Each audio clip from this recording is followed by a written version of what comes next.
Hello Aprilia, j'espère que tu Hello! vas bien. Je suis trop contente de t'accueillir dans cette nouvelle interview de UGC Queen. Bon, déjà, comment est-ce que tu vas avec ton petit matcha? J'adore. Mon petit matcha qui est bientôt fini. Eh ben écoute, ça va super bien. Ce mois d'août, vraiment pépite en termes d'opportunités, mais en termes de mindset aussi, en termes d'organisation. Vraiment, j'aime beaucoup. Je teste plein de choses ce mois d'août, plein de stratégies, d'organisation, etc. Et j'aime J'adore. beaucoup parce que ben, là, je suis en train de tester plein de méthodes de prospection Ok. pour voir ce qui marche le mieux ou pas. Là, je pense faire peut-être moins en termes de quantité, mais plus en termes de qualité. Pour que les filles qui nous regardent puissent savoir qui tu es, est-ce que tu peux te présenter rapidement qui tu es, d'où viens-tu et qu'est-ce qui t'a amené justement jusqu'à l'UGC? Alors, déjà, je suis étudiante de base.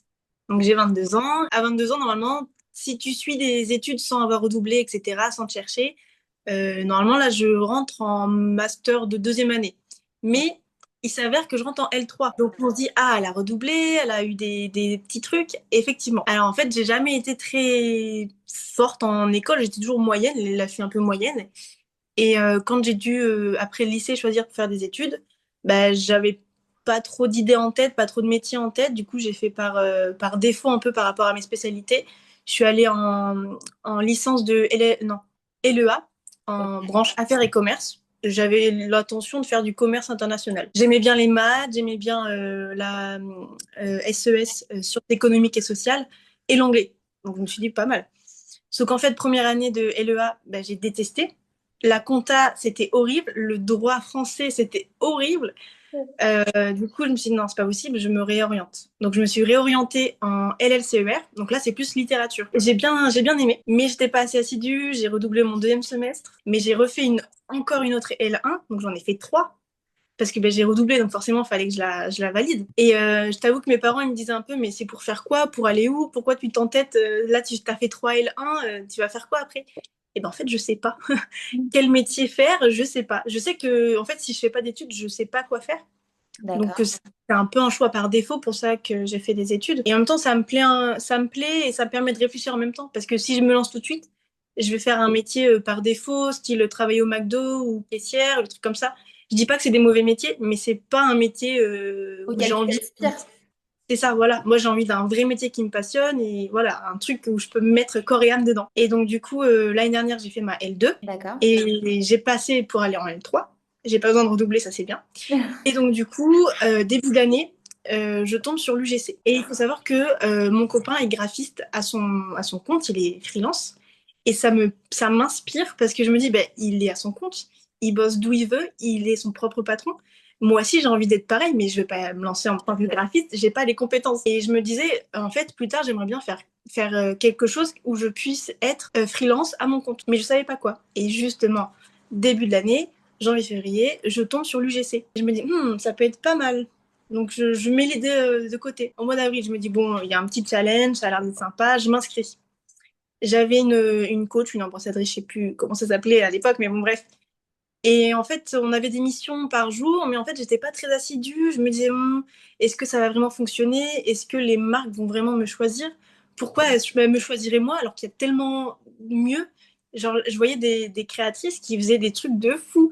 Et j'étais en mode, mais moi, je sais pas faire, j'ai pas le portfolio, j'ai rien, mais pourquoi on va me choisir moi? Et donc, j'ai laissé un peu de côté, je me suis dit, non, c'est peut-être pas fait pour moi. Et donc, quand il y a eu la masterclass, je me suis inscrite. Et j'étais en mode, bah, de toute façon, on verra, c'est gratuit, on verra. Et bah, en fait, pendant la masterclass, c'était génial. L'entraide, la communauté, tout ça, mais j'ai adoré parler avec tout le monde. Et il y avait, même si c'était des personnes différentes, de différents âges, etc., c'était vraiment l'entraide et on s'est tous bien parlé, vraiment. Et je partageais en même temps mes petites vidéos parce que je me suis dit, j'essayais en même temps d'avoir des collabs à côté, etc., pour essayer, mais j'étais pas déclarée. Et je faisais beaucoup de gifting. Et en plus, mes messages de prospection, c'était nul. Enfin, c'était pas nul, mais c'était du copier-coller de ChatGPT, pas personnalisé du tout. Donc le truc à ne pas faire. Ouais.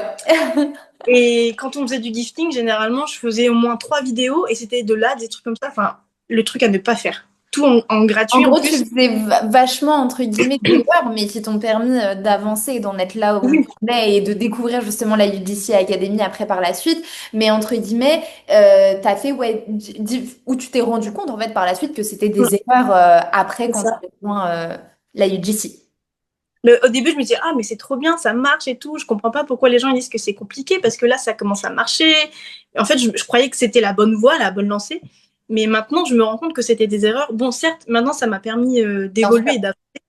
Parce que je pense que si je les avais pas fait avant, enfin, je serais pas là actuellement. Et au final, ça m'a pas porté préjudice. Donc, ça va. Mais pour moi, Maintenant, je je sais te dis que toujours, c'est pas des erreurs, c'est des leçons. oui, c'est vrai. C'est vrai. Et maintenant, au final, je sais il ne faut plus faire autant de gifting.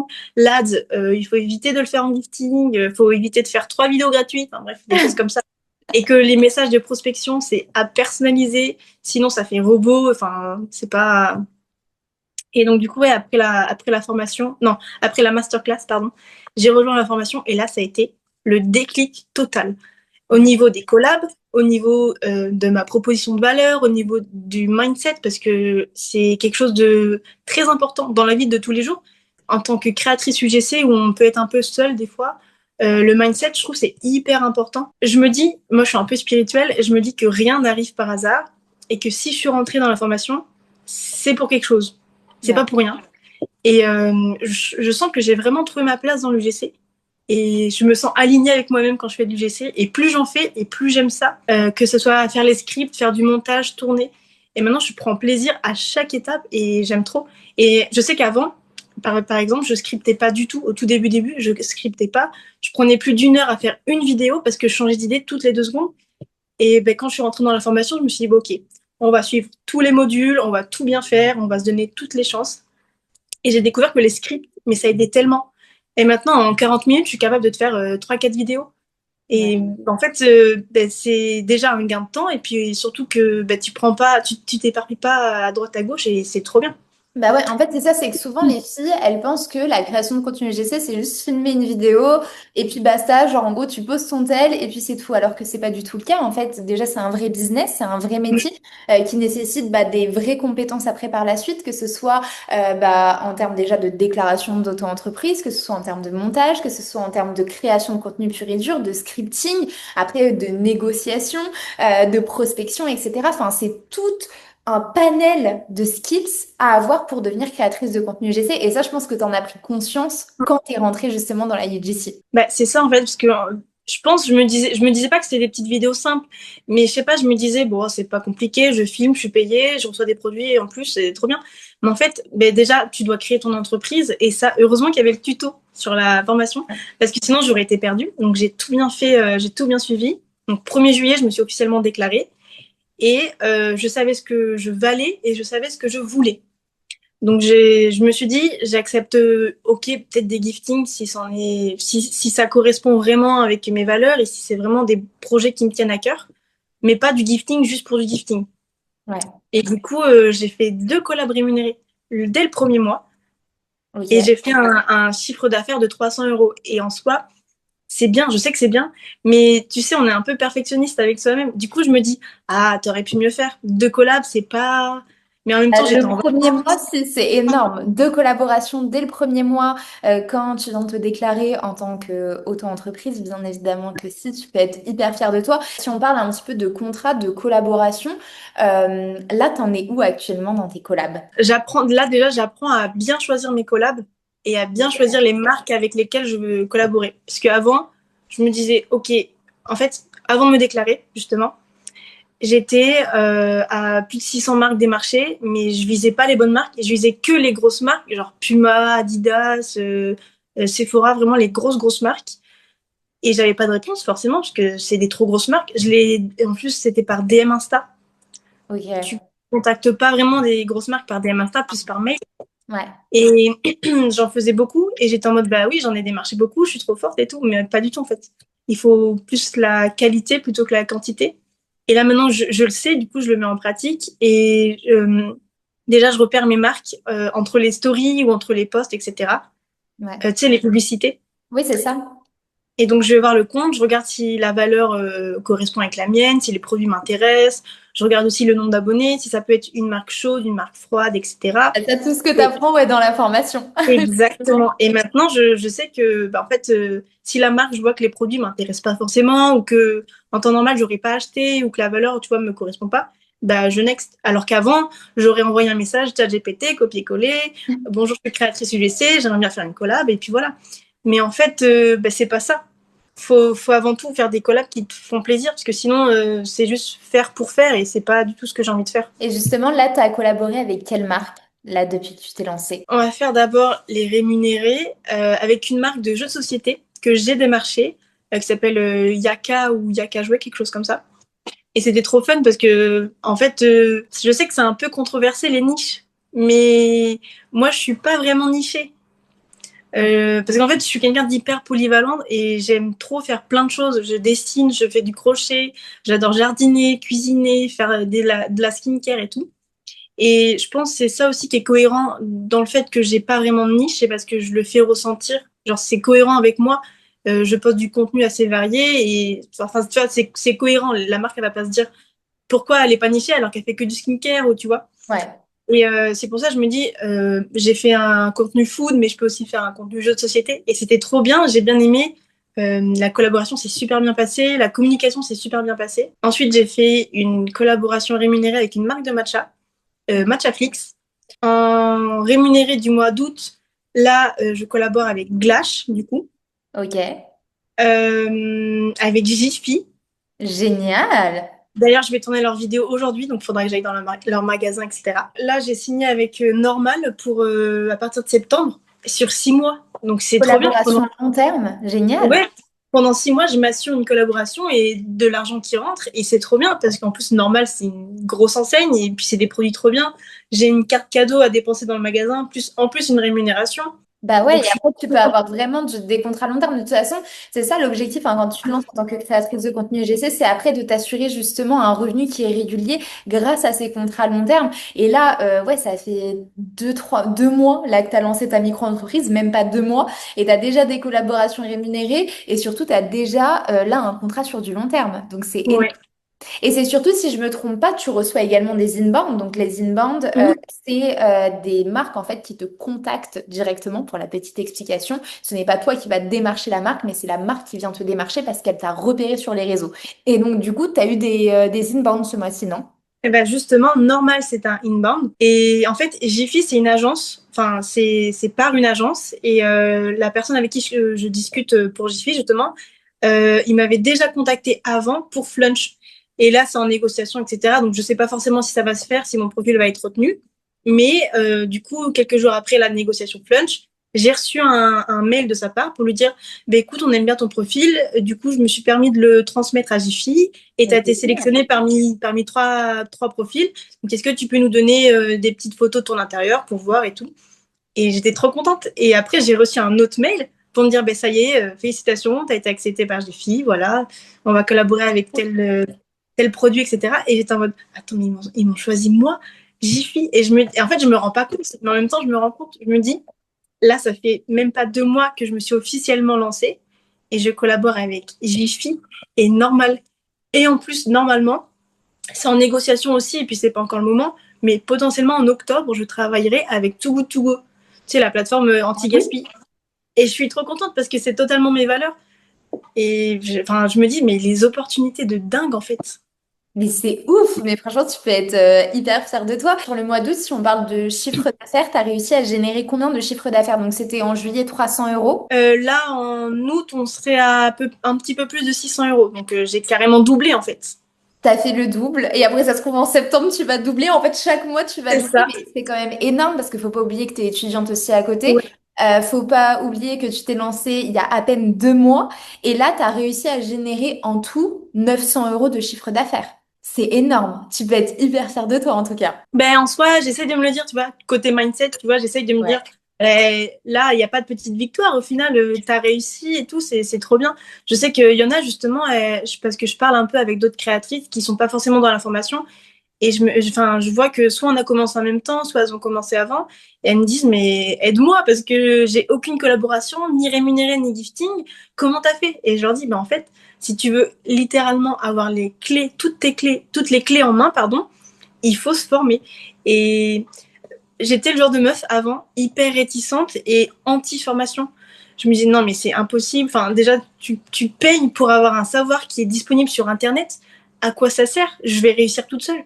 Et puis en fait, mais pas du tout. Mais si seulement j'avais eu le déclic plus tôt, en fait, je me rends compte que déjà, la formation, tu as toutes les informations au même endroit, donc tu n'as pas besoin d'aller chercher à droite à gauche.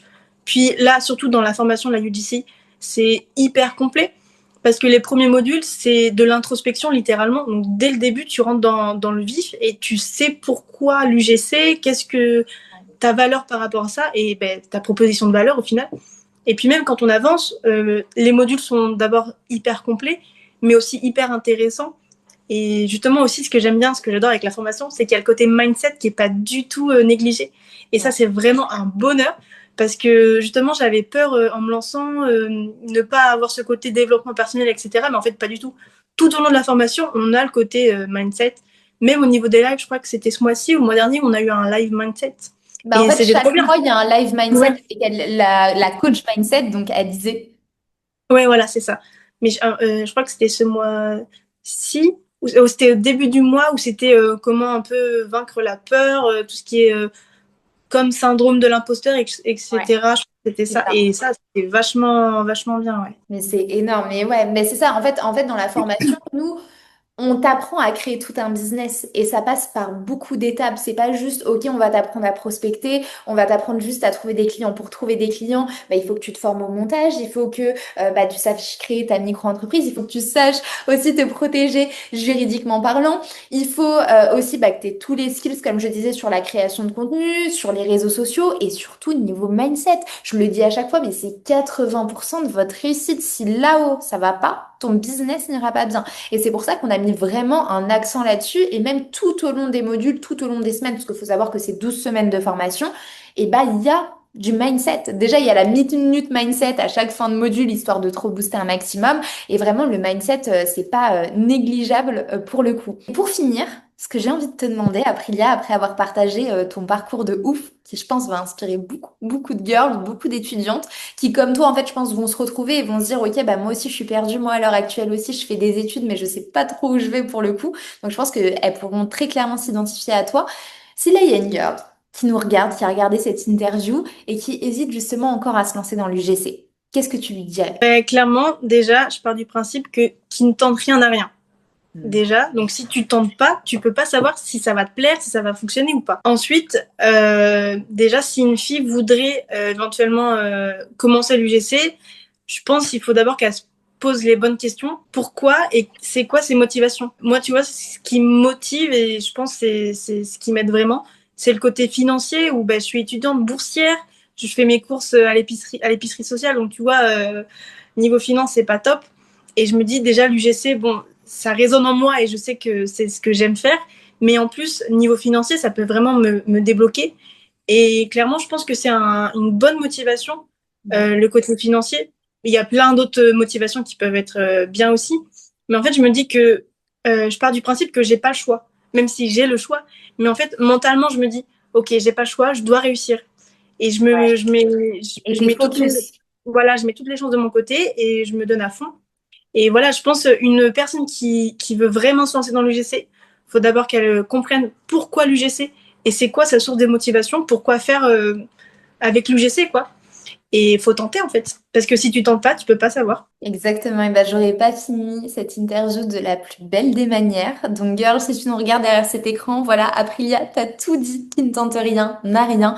En tout cas, merci Aprilia pour cette interview vraiment de folie. Comme je te l'ai dit, je pense qu'elle va inspirer vraiment un max de girls. Donc, merci pour ton temps. Merci aussi de t'être dévoilée comme ça, parce que je sais que c'est pas facile, c'est pas un exercice qui est simple. Donc, merci à toi, je te fais plein de gros bisous. Merci. Et on fait des gros Bisous. bisous les girls. Ciao!